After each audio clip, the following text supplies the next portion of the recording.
Darian Stewart, the safety for the Broncos. They're going to need a big game out of him with T.J. Ward out.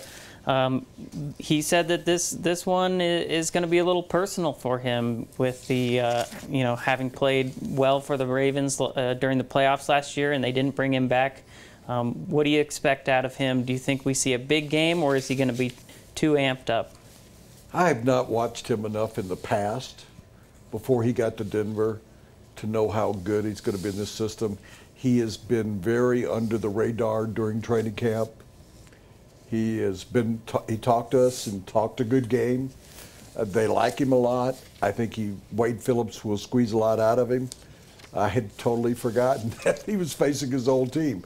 That hasn't been a major story this week because Aqib Talib against the Baltimore Ravens has more of a sort of a fantasy kind of feel to it, how he's going to do against the receivers for the Ravens. But it's worth keeping an eye on, because if he's made it personal, those guys tend to really go all out. Yeah. I think Broncos fans are probably happy to hear he's amped up, but a little worried that he's so amped up that at the end of the game, Joe Flacco will throw a ball over his head to somebody at the wide receiver position and send the game into overtime. So you had to go there. Yeah, you know what? It's the first game of the year. Everybody's amped up.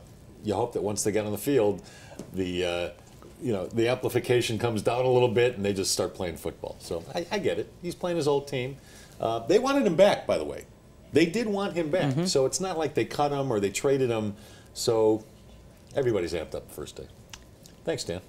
Thanks for having me, guys. Dan Boniface, the digital director of sports for the Denver Post. Go to denverpost.com and see what's trending now. And also go to John Elway Cadillac of Park Meadows, because they're Colorado's #1 Cadillac dealer. When you go to buy a car, what do you really want? You probably want a lot of cars to choose from. And you want the dealership's best price. Not some starting price or target price, the best price. And you want it immediately, not after hours of negotiating. And you want a salesperson who doesn't get paid more if you spend more. Because, well, you don't want to spend more. Well, you're in luck. John Elway wants all of those things too. Better yet, John Elway wants you to have all of those things too. Come see us or click on johnelwaychevrolet.com.